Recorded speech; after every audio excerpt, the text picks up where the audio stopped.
Philippe Michel nous a rejoint sur le plateau de Terre d'Info. Philippe, bonjour. Bonjour. Vous êtes membre de l'UIPP, l'Union des industries pour la protection des plantes. Tout à fait. Et avec vous, eh bien, une autre question sur les pesticides. Alors, quand moi, j'achète des fruits et des légumes, par exemple au supermarché, des fruits qui ont été traités, donc, pour qu'ils aient un bel aspect, un bon goût, qu'ils se conservent suffisamment longtemps. Est-ce que ces fruits et ces légumes, je dois les laver, je dois faire usage de précautions, ou est-ce que je peux les manger en toute sécurité? Alors, déjà, avant de répondre à votre petite question, les pesticides, ils n'arrivent pas sur le marché comme ça. Il faut savoir que les produits phytopharmaceutiques ou les produits de protection des plantes, qu'on appelle dans le grand public sous le nom de pesticides, ne peuvent être commercialisés et utilisés que s'ils ont une autorisation de mise sur le marché. Donc il y a une garantie réglementaire et pour obtenir cette autorisation de mise sur le marché, il faut faire un dossier extrêmement complet qui doit montrer que justement le produit ne présente pas de risque pour l'applicateur, l'utilisateur, le consommateur, nous tous qui mangeons notamment des fruits et des légumes qui peuvent contenir des traces de résidus, et pour l'environnement. En plus, l'efficacité du produit doit être démontrée. Alors pour répondre un petit peu plus à votre question, par rapport à la nécessité ou pas de mesures particulières, il n'y a pas de mesures particulières à prendre. Je dirais que les mesures sont des mesures d'hygiène un petit peu générales à prendre, c'est-à-dire que quand on va préparer ces fruits et les légumes, bien évidemment, il faut les laver pour enlever les bactéries, les salissures, mais c'est ces mesures, je dirais, générales qui s'appliquent aussi pour les produits de protection des plantes, les produits phytopharmaceutiques. Par exemple, il n'y a pas besoin d'éplucher ces fruits, notamment parce qu'on sait que les fruits, notamment la peau des fruits, contiennent notamment les vitamines, donc il n'y a pas besoin de précautions particulières supplémentaires. Deuxième élément, au-delà peut-être de la mise sur le marché, des règles de mise sur le marché, peut-être les illustrer, je dirais illustrer la rigueur scientifique qui est derrière.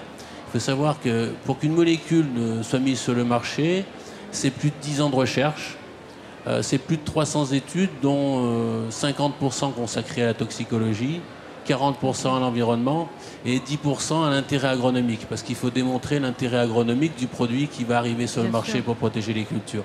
Donc on a, je dirais, un cadre réglementaire avant la mise sur le marché extrêmement rigoureux, et puis ensuite, pour rassurer aussi le consommateur, les choses ne s'arrêtent pas, puisque les produits sont suivis après leur mise sur le marché.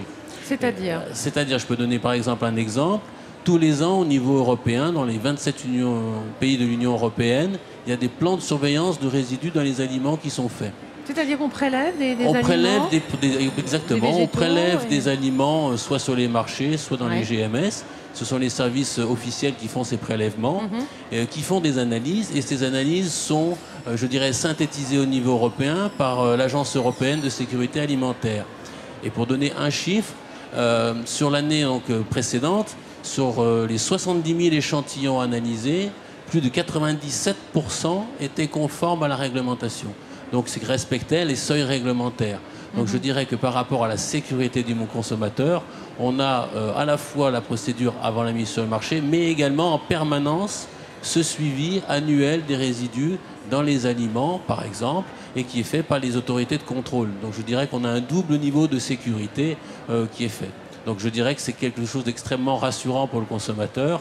Et je dirais qu'en termes de santé publique, plus particulièrement, ce qui nous paraît extrêmement important, c'est finalement la consommation régulière de fruits et légumes, les fameux 5 fruits et légumes par jour. Je dirais que par rapport à ce message-là, c'est effectivement consommation de fruits et légumes, parce que toutes les études qui ont pu être faites au niveau scientifique, il y a de nombreuses études scientifiques, ont montré que les plus gros consommateurs de fruits et légumes étaient les personnes qui avaient une prévention de certaines maladies, notamment les maladies cardiovasculaires, les plus importantes. Donc je dirais consommation, les fameux 5 fruits et légumes par jour, consommation de fruits et légumes, activité physique régulière. Et c'est vrai que quand on voit le salon de l'agriculture et le nombre de personnes qui marchent au salon de l'agriculture, ça va dans le bon sens pour l'activité physique régulière. On marche, on piétine aussi, parce qu'il y a beaucoup de monde en ce moment. Mais c'est plutôt une bonne nouvelle. En tout cas, merci beaucoup Philippe Michel d'être venu nous voir. Je vous en prie, c'est moi qui vous remercie. Bonne continuation, puis bonne balade au salon. On va continuer parce que c'est vrai qu'il y a des stands très intéressants. Et puis restez sportif. Un engouement très fort je dirais, de nos concitoyens pour l'agriculture, ce qui est un bon signe, parce que je dirais que la France a la chance d'avoir beaucoup de diversité de production et je crois que c'est un secteur d'activité qui est extrêmement important pour la France. Merci beaucoup Philippe Michel. Merci je vous emmène tout de suite vers une autre rubrique.